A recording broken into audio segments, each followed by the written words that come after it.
Continuar, vamos a ver lo que es un poco de biología de malezas, ¿no? Bueno, las malezas, como todo ser vivo, ¿no? Tiene ciertos comportamientos, y esto lo vamos a llamar estrategias de crecimiento,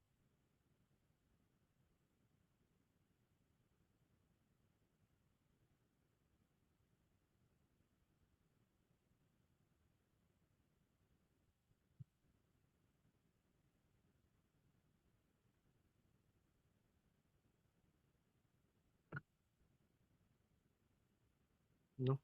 Entonces, en términos generales, pues para una maleza, la cantidad de material vegetal, ¿no? que puede generarse en un área determinada, ¿no? O un área, mejor dicho, está determinada pues por dos factores externos principales, ¿no? Lo que es el estrés y lo que es el disturbio. Entonces, el estrés en términos generales es cualquier fenómeno que va a limitar la productividad. Puede ser, por ejemplo, una sequía, un exceso de radiación, una remoción de, una siega, ¿no? Una remoción de parte vegetal, etcétera. Perdón, ¿no? Y el disturbio es una reducción de la masa por cualquier motivo. Puede ser porque viene alguien y una vaca, por ejemplo, y se lo come, ¿no? O un insecto, o la ciega, perdón, ¿no? El otro el disturbio. Bueno, entonces, según eso, ¿no? Combinando lo que es el disturbio y el estrés, se generan lo que son las estrategias de crecimiento de las plantas, ¿no? Y se puede hacer en un cuadrito, ¿no? Como el que está acá, ¿no? De dos dimensiones en donde por un lado tenemos la intensidad del disturbio, ¿no? Que es este acá, es alto bajo, o la intensidad del estrés, ¿no? Que es alto y bajo, ¿no? Bueno, si el disturbio es alto y la intensidad del estrés es alto, bueno, se produce la muerte de la planta, ¿no? Bueno, aquí dice estrategias, la muerte no es la estrategia de nadie, pero bueno, ¿no? Ustedes entienden, ¿no? Entonces, si tienen esto de acá, se produce la muerte, ¿no? De la planta. En cambio, si la intensidad del disturbio es bajo, o sea, la remoción es baja, pero los factores que lo condicionan son altos, tenemos plantas que se comportan como tolerantes al estrés. En cambio, si el disturbio es alto y el estrés es bajo, tenemos una estrategia llamada ruderales. Y si el disturbio es bajo y el estrés es bajo, tenemos una estrategia de plantas competidoras. ¿Sí? Muy bien. Entonces, para cada una de las estrategias, ¿no? Salvo la muerte, tenemos, por ejemplo, la de ruderales, ¿no? Que es disturbio alto y estrés bajo, ¿no? Y acá se ubican pues aquellas especies de malezas, o las que consideramos malezas, agrícolas, más exitosas, ¿no?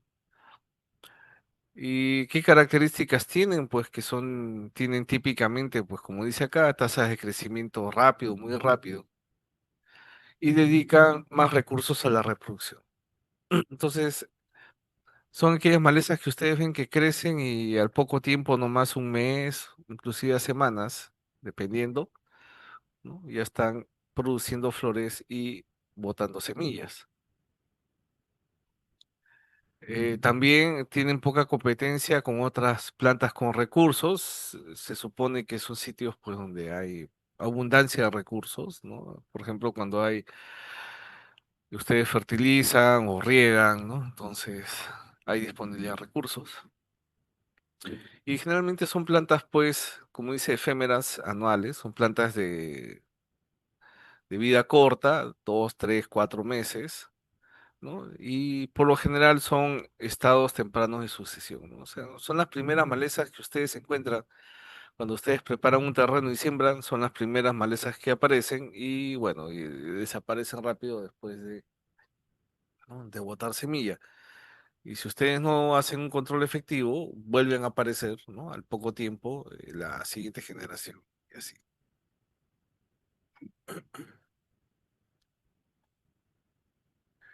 En la estrategia de competidores, que hemos visto acá, competidores son pues disturbio alto y estrés bajo. Entonces tenemos acá plantas que son bianuales y perennes. O sea, ustedes entienden qué cosa es una bianual, ¿no? ¿Sí? ¿Qué es una bianual?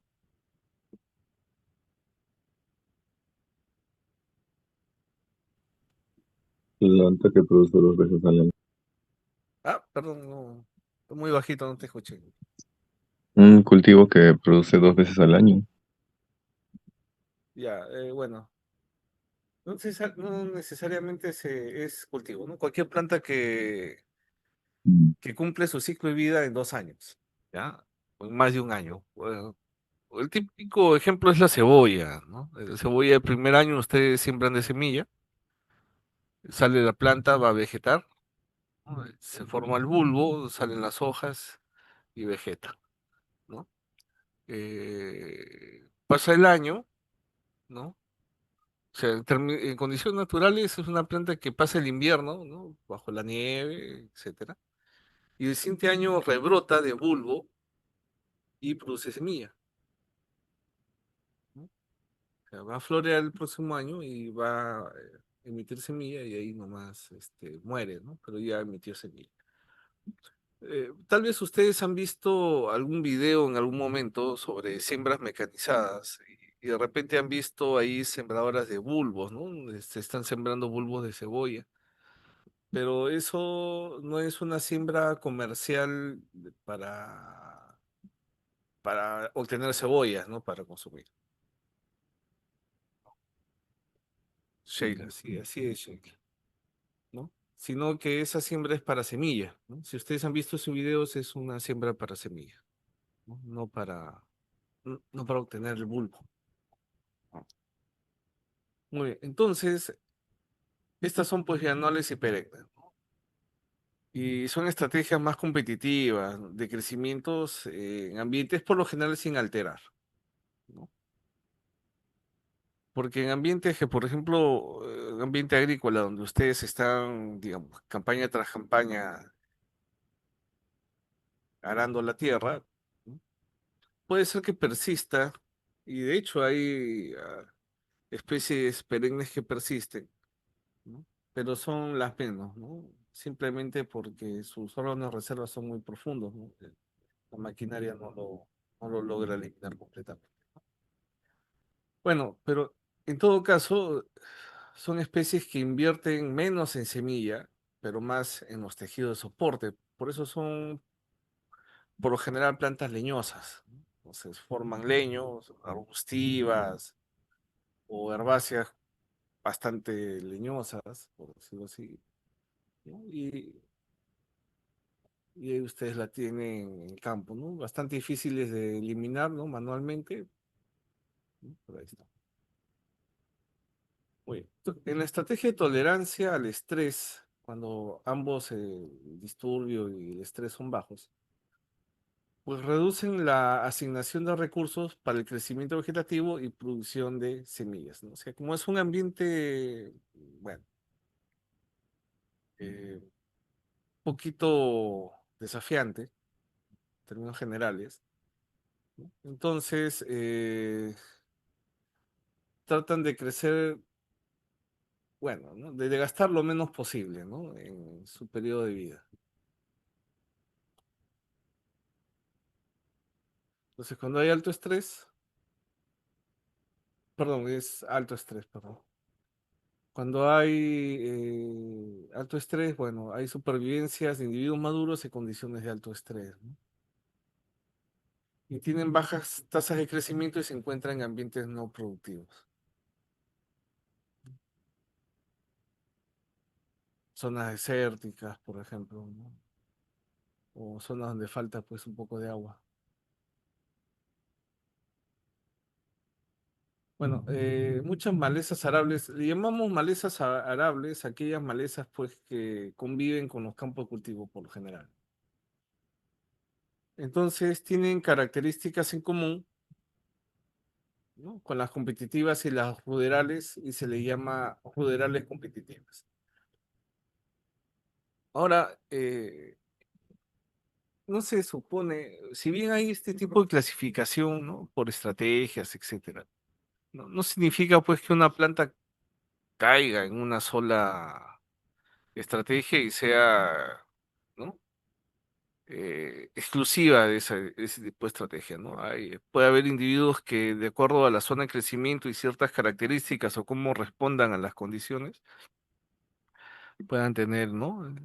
Características de un u otro, como estas, ¿no? Las ruderales competitivas. Y generalmente, pues, aparecen donde se esperan algunos disturbios ocasionales, ¿no?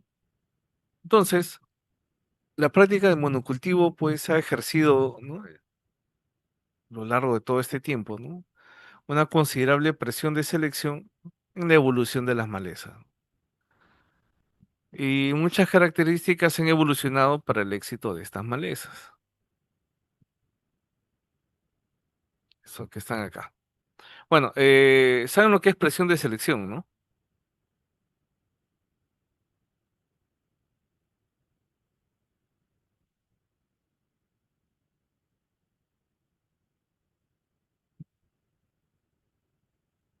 ¿Nadie?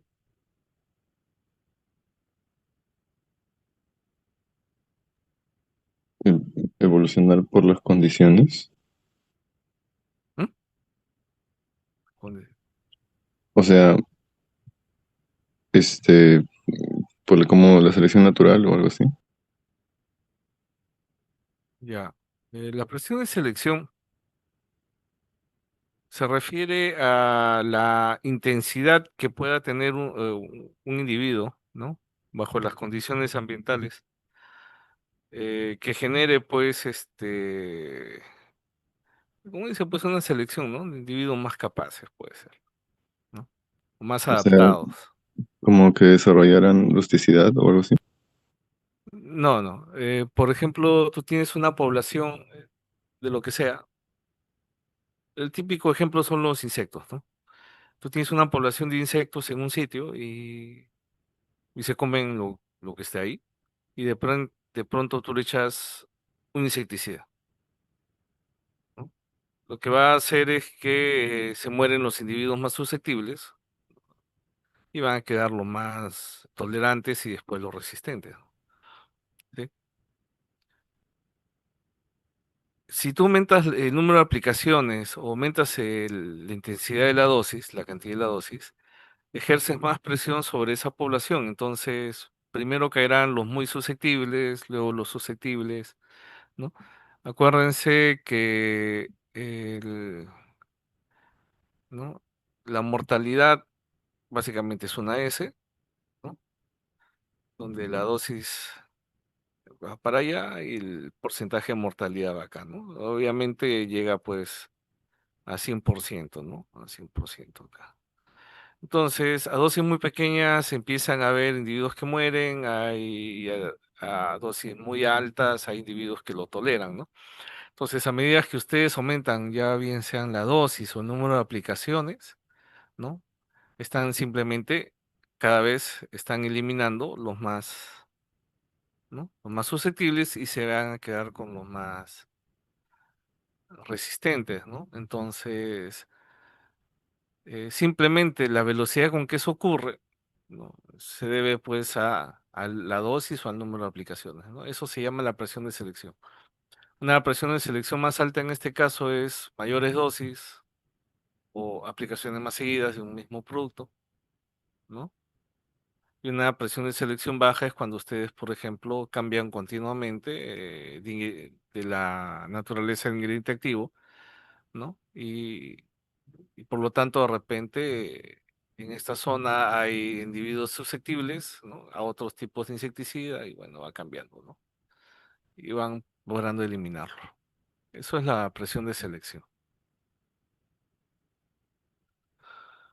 Entonces el monocultivo genera pues esta presión de selección, ¿no? Ahora, ¿qué características? Claro, ¿no? Porque de manera constante hay movimiento de tierra, como los cultivos conviven con, perdón, las malezas conviven con ciertos cultivos, entonces se genera, bueno, la presencia siempre de ciertas especies, etcétera. Muy, entonces, ¿qué características? Pues como dice ahí, ¿no? Que han evolucionado para el éxito de las malezas, tenemos estas 13 características, por ejemplo, ¿no? Primero dice requisitos de germinación cumplidos en muchos ambientes, como el Senecio vulgaris, o sea, puede germinar en prácticamente cualquier sitio, ¿no? Mientras tenga agua, por ejemplo, ¿no? Germinación discontinua y longevidad de la semilla considerable, por ejemplo, en papaver, ¿no? En varias especies de papaver, ¿no? Estos son mecanismos, por ejemplo, ¿cuál es la palabra que se me fue? Dormancia, ¿no? En la semilla u otros mecanismos, ¿no? O sea, rápido crecimiento, ¿no? A través de la fase vegetativa hasta la floración, ¿no? Por ejemplo, cardamine, o sea, crecen muy rápido de manera explosiva, ¿no? Y tratan de entrar muy rápidamente a floración. Producción de semilla en una amplia variedad de condiciones ambientales, ¿no? Por ejemplo, poa annua, se produce semilla básicamente todo el año. Producción continua de semilla tanto como las condiciones la permitan, urtica urens, ¿no? ¿No? Muy alta salida de semillas en condiciones ambientales favorables, que no puede un álbum, ¿no? Esta es la quinoa silvestre, ¿no? Es una sola planta puede producir pues más de 100.000 semillas, 150.000 semillas, etcétera. Son autocompatibles, pero no completamente autopolinizantes, ¿no? O sea, pueden autofecundarse, ¿no? Pero no necesariamente es de esa manera estricta, ¿no? Poseen rasgos para dispersión de semillas a corta y larga distancia, por ejemplo, Gallium aparine. Corta y larga distancia, por ejemplo, tienen pues mucílagos en las semillas que se quedan pegados, ganchitos, etcétera, alas, ¿no? Cuando son de polinización cruzada, polinizadores no especializados o por el viento. Y son las gramíneas en general, ¿no? Simplemente corre el viento y ya están polinizándose, ¿no? Si es una especie clonal, tiene un crecimiento vegetativo vigoroso, ¿no? Y regeneración por fragmento, o sea, es muy fácil, ¿no? ¿No? Es muy fácil que cualquier parte vegetativa, tallo de la planta que caiga al suelo, ¿no? Genere pues una planta nueva. También, ¿no? Si es una especie clonal, tiene fragilidad en la fronda, lo que garantiza la supervivencia de la planta principal, ¿no? Por ejemplo, Taraxacum officinalis, o sea, las hojas o los tallos se rompen muy fácilmente, ¿no? Y eso permite pues una dispersión mucho más fácil pues vegetativamente, ¿no? Clonalmente. Presentan fuerte competencia interespecífica, ¿no? Por mecanismos especiales, por ejemplo, presentan aloquímicos, ¿no? Que le va a dar una ventaja competitiva, ¿no? A la especie para que se pueda asentar y prosperar, ¿no? En detrimento de otras especies. Y van a demostrar pues resistencia a los herbicidas a través de un número de mecanismos de resistencia, ¿no? Por ejemplo, el coquito cuando tú le aplicas grama china, ¿no? Los estolones simplemente se cortan, ¿sí? Ya no dejan que pase el herbicida hacia las estructuras de reserva.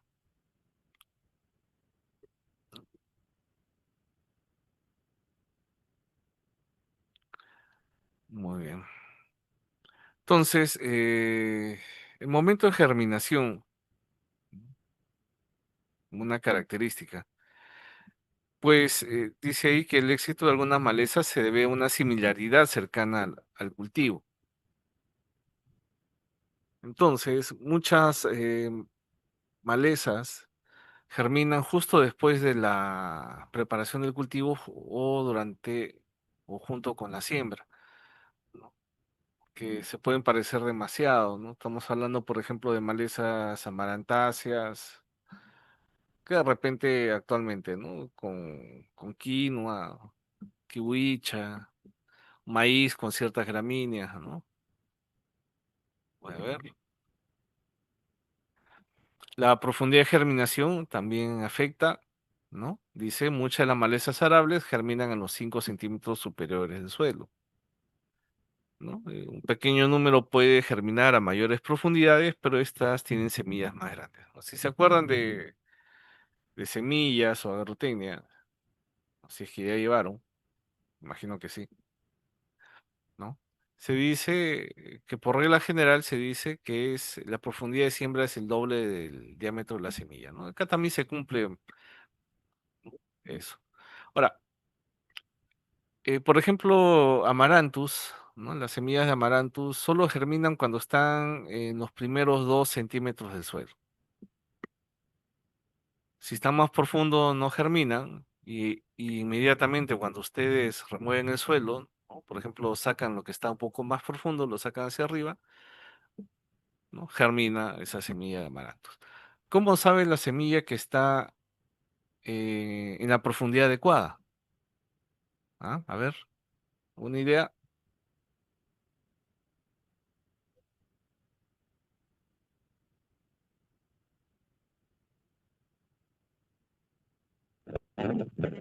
Yo llego a una cantidad determinada de humedad. Perdón, te he escuchado con reverberación. ¿Qué decías? Yo llego a una cantidad determinada de humedad. ¿De humedad?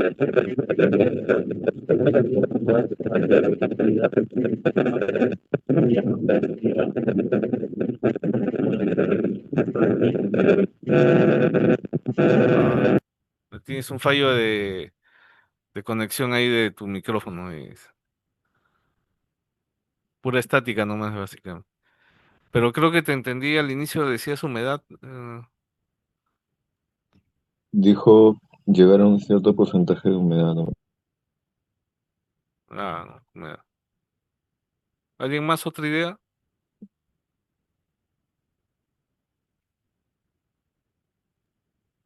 Cuando, o sea, como usted dijo que era 2 veces el tamaño de su diámetro. No, no, sí, pero ¿cómo sabe que está la profundidad adecuada para germinar? Porque si es por humedad, por ejemplo, la semilla está a 10 centímetros de profundidad, tiene la humedad y germinaría. Y jamás saldría del suelo, ¿no? Si ustedes han visto alguna vez se han puesto a germinar kiwicha, por ejemplo, ¿no? Es una plántula bastante frágil. Y no te la imaginas, pues, saliendo desde 10 centímetros de profundidad, ¿no? Claro, por eso si está comentando, o bueno, preguntando sobre la, cómo saber si es la profundidad adecuada, entonces es por un tema de distancia, ¿no? Y como dijo antes, lo ideal era 2 veces el diámetro. Entonces, No, fijarse uno que cumpla eso, ¿no?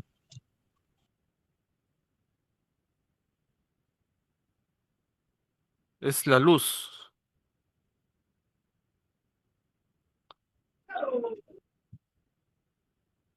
Sí. Luz. ¿Qué luz? Sí, profesor, iba a decir también algo con tal vez la iluminación o la cantidad de luz que le pueda llegar a la semilla. Puede Sí. ser. ¿Cuál? Eso es, pero ¿cuál? ¿Qué luz?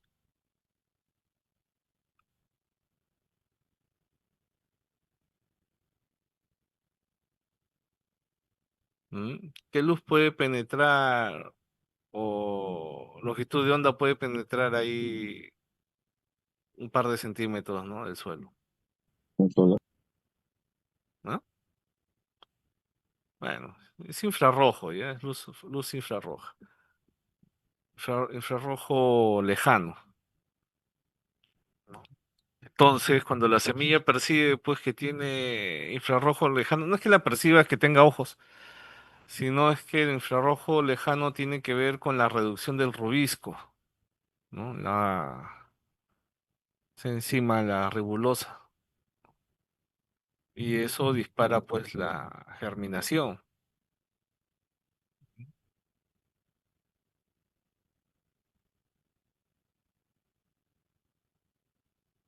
Muy bien. Cuanto al método de polinización, ¿no? Bueno, la supervivencia y el crecimiento de población de malezas depende de una polinización exitosa, ¿no? Como toda planta, si no hay una buena polinización, no hay semilla. Bueno, no debería haber semilla, ¿no? Entonces, estas especies consideradas malezas, ¿no? Tienden a depender, pues, de insectos polinizadores no específicos. En el caso del diente de león, ¿no?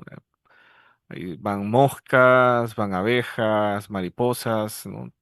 Prácticamente todo lo que vuela, ¿no? Lo puede polinizar. O mm, por el viento, ¿no? Si ustedes se acuerdan, ¿no? La gramínea simplemente abre, ¿no? Separa la lema y la pálea, ¿no? Emergen los dos estigmas y también salen, ¿no? Los, los estambres, ¿no? Quedan colgando y simplemente están a merced del viento, del polen, ¿no? Entonces, términos generales, ¿no? Las malezas anales son predominantemente autopolinizadas.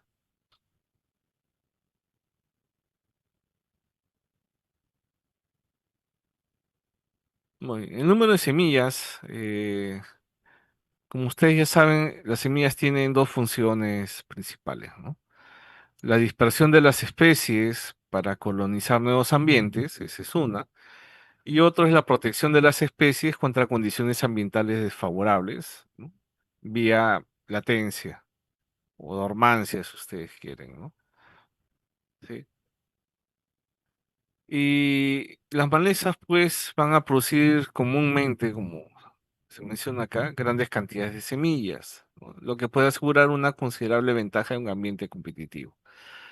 O sea, es una especie que, por ejemplo, por planta bote 100 semillas, está totalmente en desventaja con una especie que bota 250.000 semillas.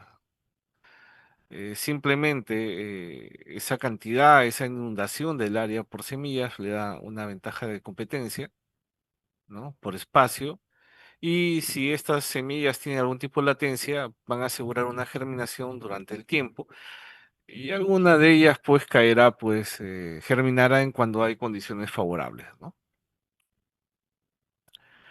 En cuanto a la dispersión de la semilla, muchas de estas malezas tienen, pues, algún método para dispersar las semillas, como dice, a largas y corta distancia. s- Ganchitos, mucílagos, un papus, ¿no? Un papus algodonoso que le permite volar, ¿no? Llevarse por vientos, membranas, etcétera.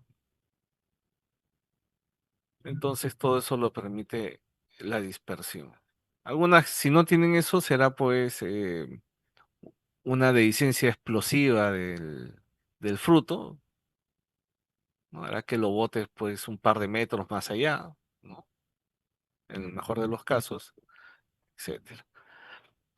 Entonces, este es un cuadrito donde más o menos se ven algunas actividades, ¿no? Y qué tan lejos puede llegar la semilla de malezas de acuerdo, pues, a esta, ¿no?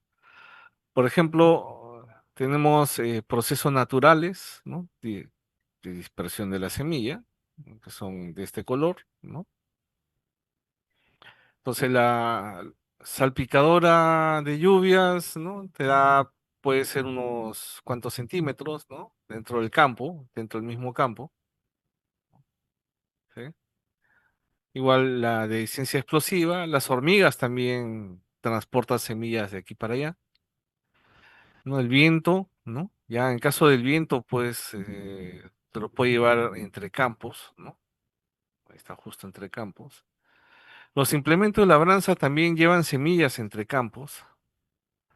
Simplemente, ustedes dirán, ¿cómo, no? Es con el barro pegado, por ejemplo, en las rejas y vertederas o en los brazos de la herramienta, ¿no? Las mismas ruedas del tractor llevan barro pegado y ahí van semillas de malezas, ¿no? Las aves también, ¿no? Simplemente las aves comen las semillas de los frutos y lo están, ¿no? Básicamente lo defecan, ¿no?, en otros sitios, ¿no? Lavado del suelo, ¿no? Ahora, como por ejemplo, estaba viendo estos huaicos, ¿no? Simplemente el exceso de agua hace que corra pues con la capa superficial del suelo y ahí lleva pues las semillas. Ahora, el ganado que camina, no el ganado que está en establo, ¿no?, sino ganado eh, que se le hace pastar, ¿no?, en campos abiertos, te transporta semilla pues dentro del campo o entre campos, ¿no? Si es que lo haces caminar o cambiar de potreros, ¿no? Tanto en las pezuñas que pueden tener barro pegado o en el pelo, ¿no?, que tiene pegadas semillas o en las heces. Las combinadas son estas máquinas que son las cosechadoras esas grandes que se ven en las películas, ¿sí? ¿No? Porque simplemente eh, se usan las máquinas pues en campos, entre campos y acá en el país inclusive entre regiones, porque muchas de estas máquinas se mueven, por ejemplo, de Piura a Ancash o a veces se llevan de Piura a Arequipa en algunos casos, ¿no? Cosecha de maíz, cosecha de cebolla, ¿no? Entonces, si no se limpian bien, ¿no?, en el interior llevan pues semillas, ¿no? El estiércol, esto es cuando es del ganado, básicamente, o ustedes mueven, ¿no? Dentro de, si tienen una chacra, un fundo y ustedes mueven el estiércol que generan sus animales, lo pueden estar moviendo, ¿no?, de un campo a otro. El agua de riego también, ¿no? El agua de riego puede llevar semillas, ¿no?, flotando. Semilla contaminada, por eso tenemos la ley de semillas, ¿no?, donde se ven semillas prohibidas, etcétera. Porque si tú compras un lote de semilla que está contaminado o produce semilla y no lo limpias bien y lo vendes, simplemente, ¿no?, envías esa semilla a malezas, ¿no?, hasta el sitio donde llegue, ¿no?, la venta de la semilla. Ahora, el ganado transportado es el ganado que, por ejemplo, eh, está en estas zonas de crianza, por ejemplo, en la selva, y lo traes y lo llevas, por ejemplo, a Cusco, lo llevas a Arequipa, lo traes a Lima. Bueno, para el comercio acá en Lima ya no interesa mucho porque no hay muchas áreas agrícolas, pero si llegan a otras áreas con áreas de cultivo, puede ser, ¿no?, que se lleven estas malezas. Por eso es que cuando importas animales vivos, sobre todo, ya sea domésticos o de crianza, es que entran en cuarentena, ¿no? Se les ponen corrales, ¿no?, para que cualquier semilla que ellos hayan consumido, pues, en el forraje de origen, en el sitio de origen, ¿no?, puedan eliminarlo durante ese periodo de cuarentena, ¿no? ¿No? Y tengan el sistema digestivo limpio. Y el comercio de lana, pues también, ¿no? La lana, ustedes esquilan una oveja, ¿no?, que tiene un montón de semillas pegadas en la lana y dependiendo de cómo lo venden, lo llevan hasta entre regiones, ¿no? Muy lejos.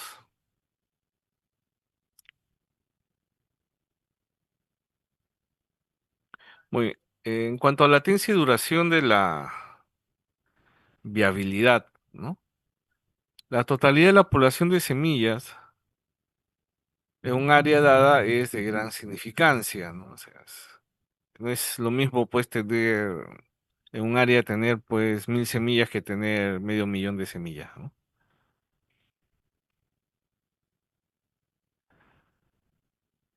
Luego aparece acá lo que es el banco de semillas del suelo. El banco de semillas del suelo no es otra cosa más que la cantidad de semilla viva que está presente en el suelo, ¿no?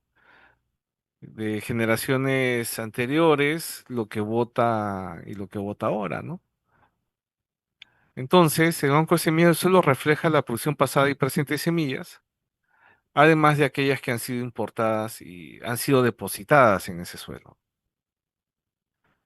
¿no? Entonces, es por eso que las malezas siguen apareciendo, a pesar de que ustedes continuamente están eliminando, siguen apareciendo malezas, ¿no? Porque pueden ser semillas de las campañas anteriores.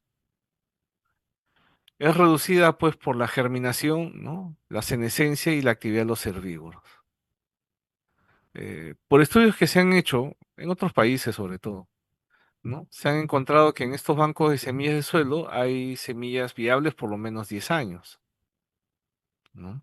O sea, se le han pasado 10 años echándole agua a ese suelo, ¿no? Para ver hasta dónde germina, ¿no?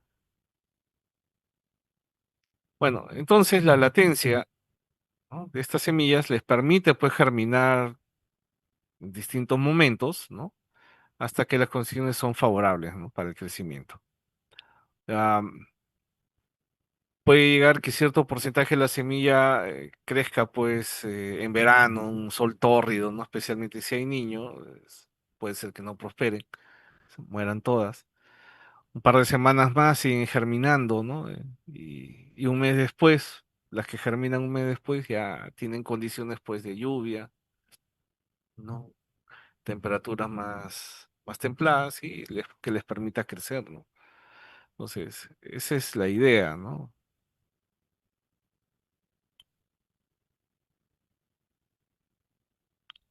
Ahora, esta latencia, dice ahí, puede ser ingrata, ¿no? Lo que contribuye a la periodicidad o puede ser inducida o forzada en semillas no latentes si las condiciones no son favorables, ¿no? Por ejemplo, innata es la semilla dura. ¿Han escuchado de semilla dura?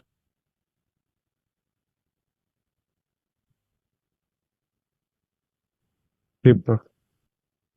Ya.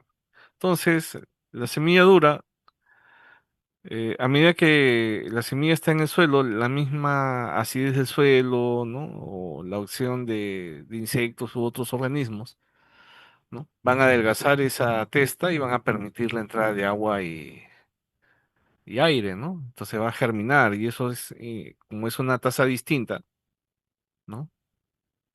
Para empezar, la testa es de distinto grosor en todas las semillas de una misma planta, por ejemplo. Y la tasa de erosión de esta testa también es distinta en todas las semillas, entonces germina en un periodo de tiempo muy largo, ¿no? Ahora, forzada,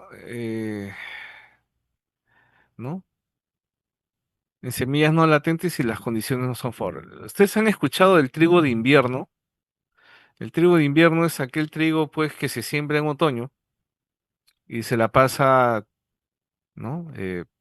Todo el año, todo el invierno bajo la nieve, ¿no? Necesita estar, pues, sus 2 o 3 meses bajo la nieve para poder germinar, ¿no? En este caso en primavera. Si no, no germina, ¿no? Plasticidad del crecimiento de malezas, simplemente esto se refiere al rápido ajuste fenotípico que tienen las malezas ante cambios ambientales, especialmente en contextos agrícolas, ¿no? Entonces, el grado que tienen para adaptarse a estas nuevas condiciones, ¿no? Se refiere. La ruta fotosintética también tiene eh, le da ciertas características a las malezas, ya que muchas de estas malezas siguen ruta C3 o C4, ¿no? Pues ya saben de qué es.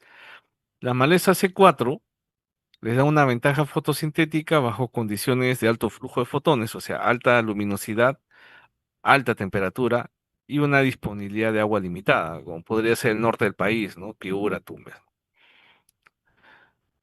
En condiciones temperadas, C3, en condiciones temperadas, ¿no? De bajas temperaturas, ¿no? O temperadas, un flujo de fotones no tan alto y menos limitaciones de agua, ¿no? Podría ser la sierra, costa central, costa sur, por ejemplo, ¿no? Para plantas C3. Ahora, si ustedes están, por ejemplo, en el norte del país, en Piura, y tienen un cultivo C3 y una maleza C4, en esas condiciones la maleza tiene una ventaja de crecimiento frente al cultivo C3, ¿no?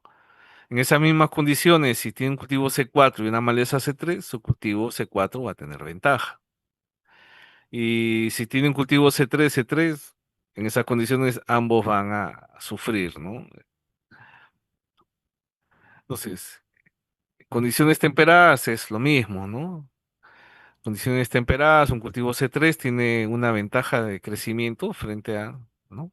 Una maleza C4. Si es cultivo C4, C3, la maleza va a tener, ¿no? Una ventaja, y si ambos son C3, bueno, van a crecer, van a competir fuertemente, ¿no? Entonces, si vemos acá, esta es la lista de las 10 peores malezas que hay a nivel mundial, y vemos que salvo dos, ¿no? Eichhornia crassipes, que es una planta acuática, ¿no? Una flotante, y que en Podium album, ¿no? Son C3, ¿ya? De esta de acá,